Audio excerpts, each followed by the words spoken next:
اگر اسلام مرد کو ایک سے زیادہ بیویاں رکھنے کی اجازت دیتا ہے تو وہ ایک عورت کو ایک سے زیادہ شوہر رکھنے کی اجازت کیوں نہیں دیتا؟ بہت سے لوگ جن میں بعض مسلمان بھی شامل ہیں اس امر کی دلیل مانگتے ہیں کہ جب ایک مسلمان مرد کو ایک سے زیادہ بیویاں رکھنے کی اجازت ہے تو یہی حق عورت کو کیوں نہیں دیا گیا؟ سب سے پہلے میں یہ کہوں گا کہ اسلامی معاشرے کی بنیاد عدل اور مساوات ہے۔ اللہ نے مرد اور عورت کو برابر پیدا کیا، لیکن مختلف صلاحیتوں اور ذمہ داریوں کے ساتھ۔ مرد اور عورت جسمانی اور نفسیاتی طور پر ایک دوسرے سے مختلف ہیں، اس لیے کہ ان کے کردار اور ذمہ داریاں بھی مختلف ہیں۔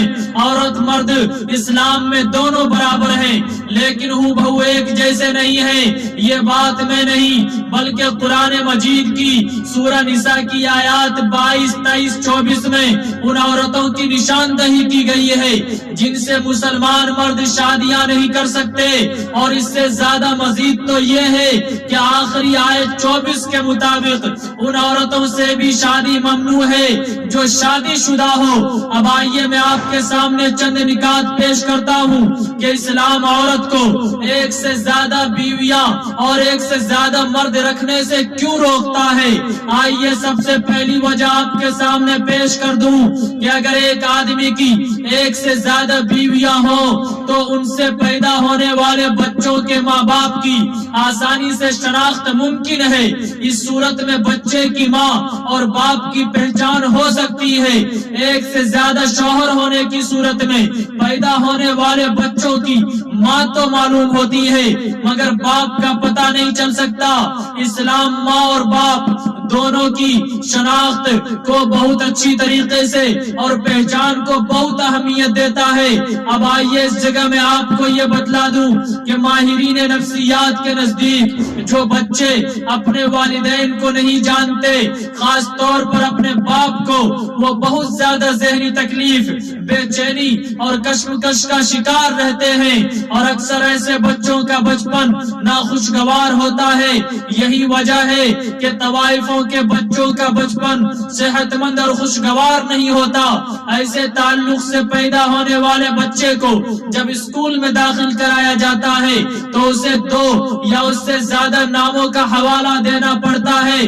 میں مانتا ہوں کہ موجودہ سائنسی ترقی کی بدولت جین ٹیسٹ کے ذریعے سے ماں اور باپ کی شناخت ہو سکتی ہے، اس لیے یہ نقطہ جو ماضی میں مؤثر تھا ممکن ہے کہ اب نہ ہو، لیکن بچوں کے ناخوشگوار بچپن اور ان کی ذہنی تکلیف کا مسئلہ بدستور برقرار رہتا ہے، اور یہ وراثت یعنی آبا و اجداد کی جائیداد کی تقسیم کے مسئلے میں بھی پیچیدگی کا باعث بنتا ہے۔ اب آئیے دوسری بات جو اس جگہ سب سے زیادہ پیش نظر ہے وہ آپ کے سامنے رکھ دوں کہ مرد فطری طور پر عورتوں کی نسبت متعدد شادیوں کا زیادہ خواہش مند ہوتا ہے، اور تیسری بات جو ہے کہ جسمانی یا حیاتیاتی طور پر ایک مرد کے لیے کئی بیویاں رکھنے کے باوجود اپنے فرائض انجام دینا آسان ہوتا ہے، جبکہ ایک عورت کے لیے جو ایک سے زیادہ شوہر رکھتی ہو بحیثیت بیوی اپنی ذمہ داریاں نبھانا ہرگز ممکن نہیں۔ یہ ایک عورت ہر ماہواری کے دوران میں بہت سی نفسیاتی اور مزاج کی تبدیلیوں سے گزرتی ہے، اور چوتھی بات جو ہے کہ ایک عورت جس کے ایک سے زیادہ شوہر ہوں اسے بیک وقت ایک سے زیادہ مردوں سے جنسی تعلقات رکھنے پڑیں گے تو اس کو بہت سی جنسی بیماریاں لگ سکتی ہیں۔ وہ اپنے کسی شوہر کو منتقل کر سکتی ہے، چاہے اس کے تمام شوہروں کے دوسری خواتین سے غیر ازدواجی تعلقات نہ بھی ہوں، لیکن یہ صورتحال مرد کو ایک سے زیادہ بیویاں رکھنے کی صورت میں پیش نہیں آتی۔ تمام وہ ظاہری وجوہات جن کا آسانی سے علم ہو سکتا ہے ممکن ہے، اور بھی بہت سی وجوہات ہوں جن کا علم دانا راز اللہ تعالی علیم و خبیر کو ہی بہتر طور پر ہو کہ اس نے عورت کو ایک سے زیادہ شوہر رکھنے سے کیوں منع کیا. اسلام نے عورت کو گھر کی ملکہ اور نگراں بنایا ہے. وہ خاندان کی اولاد اور گھر کی دیکھ بھال کرتی ہے. اور یہ کیسے ممکن ہے کہ وہ ایک سے زیادہ گھروں کی دیکھ بھال کر سکے؟ دوسری بات یہ ہے کہ وہ ایک سے زیادہ گھروں کی دیکھ بھال تو دور کی بات ہے کہ مرد کے اندر ایک غیر فطری غیرت ہے جو ہر سلیم الفطرت شخص کے اندر پائی جاتی ہے کہ بیوی کے معاملے میں وہ کسی کی شراکت کو برداشت نہیں کرتا. یہ غیرت نہ صرف انسانوں میں ہے بلکہ حیوانوں میں بھی پائی جاتی ہے کہ وہ بھی اس معاملے میں شراکت برداشت نہیں کرتے ہیں. اس کی سب سے بڑی مثال میں آپ کو بتلا دوں.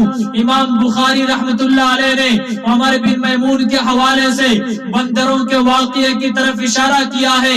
حافظ ابن حجر رحمت اللہ علیہ نے فتح الباری میں سے تفصیل سے ذکر کیا ہے. عمر بن میمون کہتے ہیں کہ میں یمن میں ایک ٹیلے پر اپنے خاندان کی بکریاں چرا رہا تھا. ایک بندر اور بندریا وہاں آئے. بندر نے بندریا کا بازو اپنے سر کے نیچے رکھا اور سو گیا. اس دوران اور ایک بندر آیا, اس نے بندریا کو بہکایا.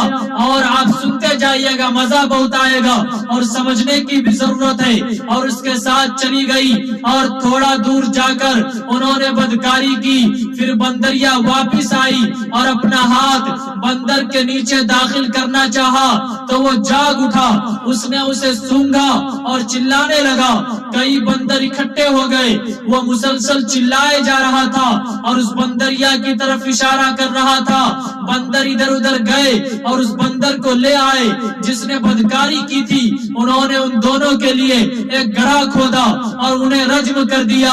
یہ آپ دیکھ سکتے ہیں, فتح الباری میں بھی موجود ہے.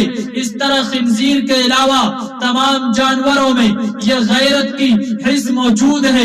جب حیوان برداشت نہیں کر سکتے کہ ان کی مؤنث کو کوئی نر جفتی کرے تو انسان اپنی شریک حیات میں شراکت کیسے برداشت کر سکتا ہے؟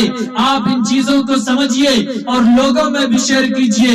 ان چیزوں کو سمجھنے کی ضرورت ہے, لوگوں کو بتانے کی ضرورت ہے. انشاءاللہ اسلام جو کہ ایک سچا مذہب ہے اور ایک باریک بھی کے طریقے پر اگر آپ سمجھیں گے اور ان کی گہرائی اور گہرائی میں جائیں گے تو آپ کو اور سمجھنے کا جذبہ پیدا ہوگا. انشاءاللہ آپ کی تمام چیزوں میں تبدیلی آتی جائے گی اور آپ سچے پکے مسلمان بن جائیں گے. پھر اس کے بعد آپ